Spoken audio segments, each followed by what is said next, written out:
this is kind of part 2. Kind of freaked you out on that first part with the truck, part 1. So you don't really know what happened, right?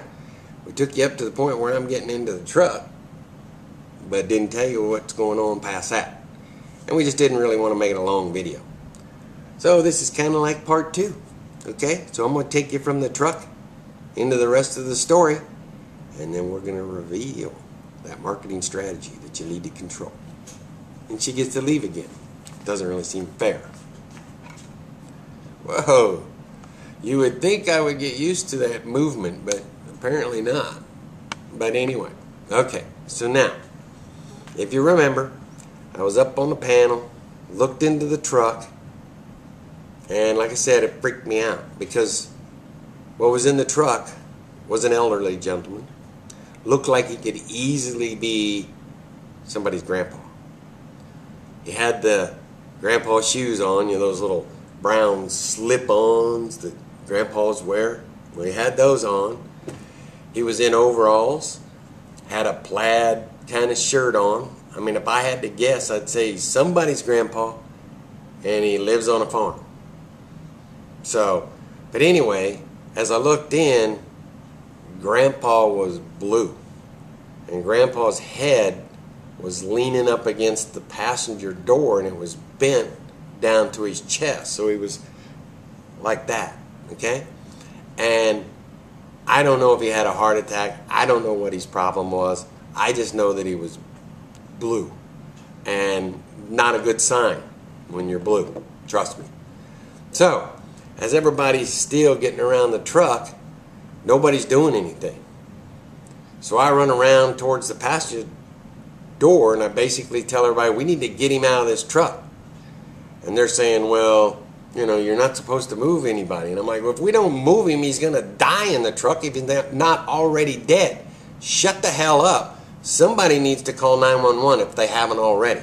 I need to have some of you guys help me basically get this car door or truck door open so I can get in there to support him and we can get him out of there.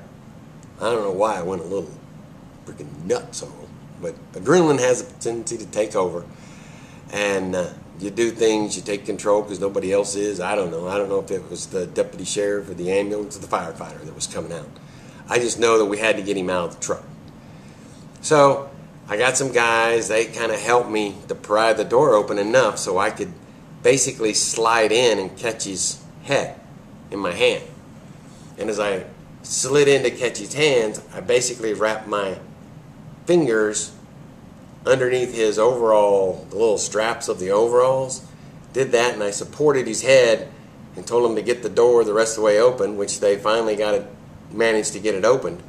And I started to pull him out, and I told the guys, grab a hold of his pants, overalls, whatever you can grab, because we need to get him out, and the easier we do it, the better it's going to be.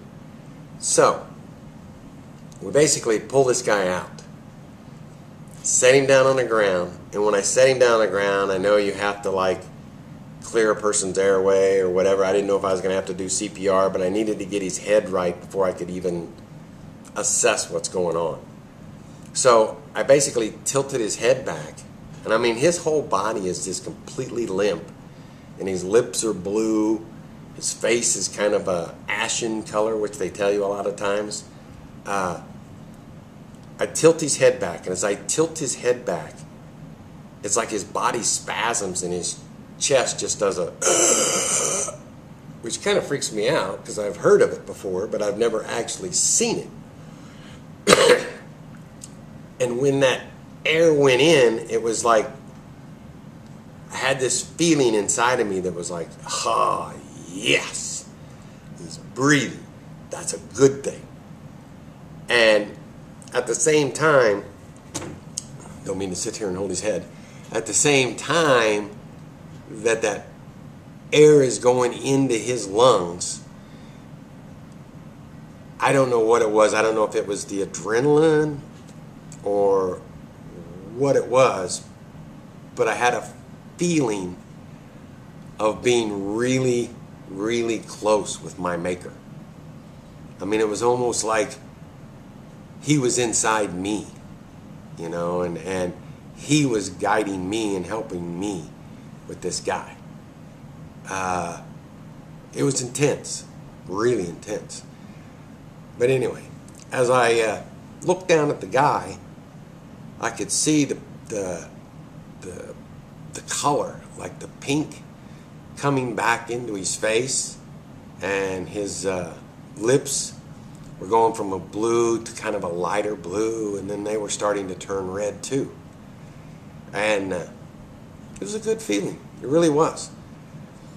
But as this is all happening, now the ambulance, I can hear the ambulance, it finally pulls up, and the two guys get out of the car. One of them is a paramedic that I actually work with, so I knew him. And as he came over, he wanted to know what was going on. I explained to him what happened and everything.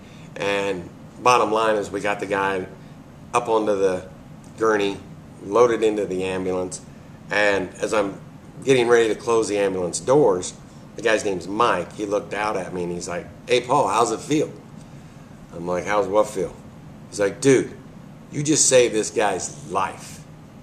Do you have any idea? You did it, man. How's it feel?" I'm like, "It feels good. It feels really good." So I shut the door, bang on the door like you see on TV. Just basically what it does is it lets the driver know it's okay to go. And they take off. But the weird thing that I'm trying to get across, or the good thing that I'm trying to get across, is at that moment, I was so friggin' high. Adrenaline running through me. I was like friggin' 10 feet tall and bulletproof. Nobody could hurt me. And the thing that really hit on me, and I don't even think about it, I think about it a lot, but I never really got the chance because of my ego. My ego was, I'm a man's man, right? So you don't do these things. But I really wanted to look that guy up and find him. And basically thank him for getting a chance. Wow, don't want to do this. But it affects me from time to time. But anyway, I wanted to thank him for being able to be that close with my maker. But my ego kept me from doing it. And so many times, it's like I want to tell my ego, shut the hell up. And now I've got that under control, but I didn't at that time. And I think about it a lot because it really meant a lot to me. So, the marketing strategy that I'm trying to get across to you is your ego. Get it the hell out of your freaking mind. Don't let it stop you from doing stuff. There's definitely opportunities that come around, relationships that come around, loved ones that come around, that your ego is constantly fighting with you about. You need to tell your ego, shut the hell up and get it out of your life. Learn to love people.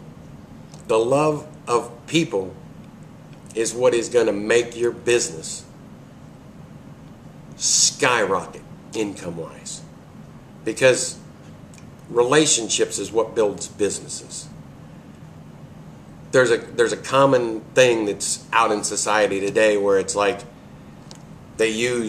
people constantly use people and they love money. And what I'm trying to get across to you today is love people, use money. That right there will create your business and shoot it through the roof. So, that's about all I can do for today. That's taken a lot out of me just to put this out, and I can't even really believe I'm putting it out. But ego said don't do it, and I told him shut the hell up. I gotta do it. Let's work out a relationship. See if we're something you want to be. Have a fantastic day. Talk to you later. Bye-bye.